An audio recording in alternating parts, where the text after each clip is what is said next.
Was this deserved, or are you going to tell me Moody's is making a political move? I don't think it was deserved. Well, I mean, actually, I didn't want to say that, but you said it, and the timing is just very strange. Look, the bill is working itself through the Congress. We have to see what it looks like. The CBO's estimates of how they score, I have real problems with. For example, they're assuming GDP at less than 2%.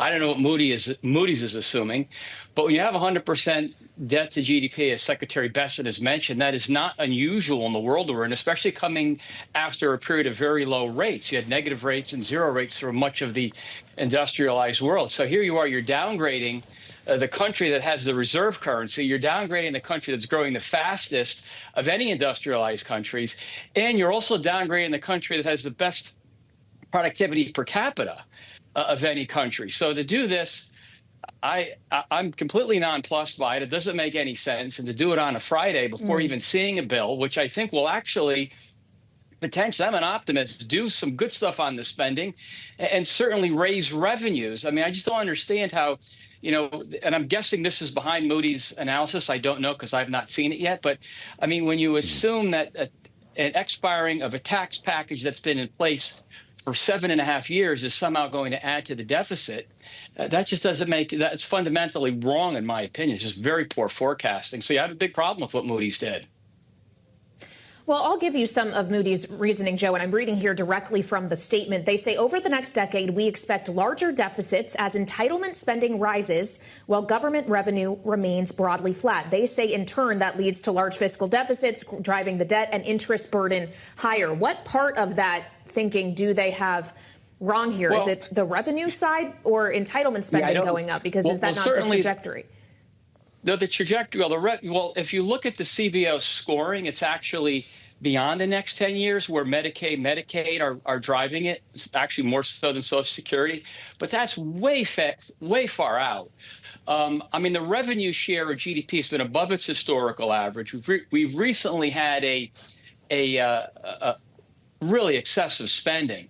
And we have to see actually what that spending looks like. We're working with the Congress. Congress is working, rather, to pass a budget. So we don't know what the spending is going to look like. I mean, we knew this was going to happen, Kailey. The long-term trends, by some estimates, look poor. This isn't new news.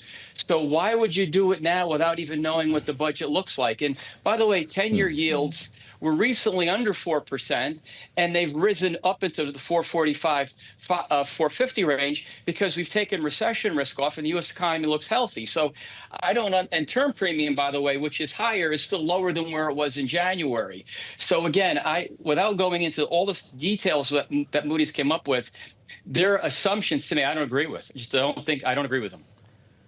Well, it's really interesting here when they point to $4 trillion being added to the federal deficit over the next decade. Joe, are you taking issue with the reasoning or the timing here? Because Moody's hasn't seen the bill yet. No, the reasoning. So I'm assuming they're using CBO analysis. So, for example, CBO assumes 1.8% growth the next 10 years. That is ridiculously low. It's a point or more or less than what Trump had during his first 3 years. It's even a lot weaker than where President Biden was the last few years. The difference between 1.8% growth and 2.4, 2.5, I think we could be at 3, but whatever. If it's mid-twos, the revenue difference on that alone is worth $2 trillion. If it's a 3% economy, which I think we can get back to, that's $4 trillion of differential revenues between what CBO is forecasting and what we would get based on just the growth. And that's keeping the revenue shares the same. So I have a real problem with those assumptions. They're economically doom and gloom, and I don't agree with it. Well, when we consider, though, the wider economic context with which Moody's is doing this, yes, there are negotiations happening on Capitol Hill, Joe, but there's also negotiations happening with a number of countries trying to set new rates of tariffs that, according to the administration, are going to be at least 10% as a baseline. It's going to be very hard to get below that. And that brings us to the highest level we have seen in decades. Does that not have some bearing when we consider the fiscal health of the United States as well, the potential inflationary or growth impacts that could have? you were doing, I was almost with you all the way, Kailey, on that. You're certainly on the revenue side. I mean, we're on track to run $200 billion of tariff revenue this year at the current run rate. That's a lot of money. It has yet to show up at all in the inflation data. Amazingly, the inflation data have undershot expectations. The problem is when CBO does its analysis, because it assumes it's part of law, it's got to be legislated, those tariff numbers aren't even a part of it. So let's say it's only $100 billion. Let's say it's the bottom end, and that's super pessimistic. That over 10 years, that's another $1 trillion. I have to believe that when the budget comes out, there's going to be some slowdown in spending where you could save $1 trillion over a 10-year period. Because remember, it's $100 billion times 10 gives you the trillion.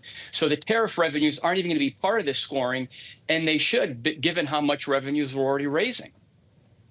Does this not strengthen the hand of members of the Freedom Caucus, though, who have expressed concern about rising debt and deficits? They just got an interesting bit of company in this argument, Joe. Well, certainly the fiscal hawks will use this as a reason to be more careful on the outlook. And as it relates to the spending, I'm all for it. Yes, we need to slow the pace of spending. By the way, when we talk about spending cuts, Mike, as you know, these are never cuts. They're only cuts. I'm just another Joe. It's just us two Joes talking here. If we go from 6% nominal spending, let's say, to 5%, that's a 1% spending cut. So I certainly think we desperately need to slow the pace of spending.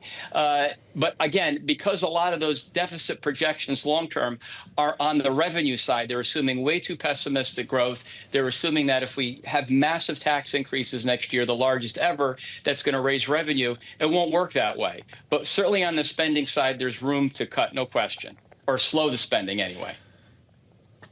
Well, Joe, when we consider that part of what Moodys here is talking about is the interest burden, I do wonder if you expect, given what we've already heard from President Trump about how he feels about where current interest rates are, if you would expect, knowing the president as you do, having worked in his administration, for him to be pushing for the actual rate set by the Federal Reserve to be lower, also in the name of the long-term fiscal health of the United States. Would you be surprised if he steps in with that argument? Maybe, but here's what I want to say, though. If you look at the curve, the yield curve, as you know, is still very flat. And recently, the two-year note was above the Fed funds rate. So you have a situation where the curve is flat, so the interest costs are significantly high. If we have lower rates and the curve normalizes and the funds rate is around 250 to 275, which is where I think neutral is, those interest costs are all of a sudden going to look a lot lower. And by Jay Powell's own inflation metric, his supercore, which is the services economy, excluding energy and housing, it's 50% of inflation, has no impact, or not any impact. Tariffs have no impact on that. That right now suggests monetary policy is as tight as it's been before the Fed started cutting rates. So there's a very powerful argument right now based on real rates that the Fed could and should be cutting. And as that curve normalizes and those short rates fall, interest cost is going to come down a lot. I doubt that that's in Moody's estimates either.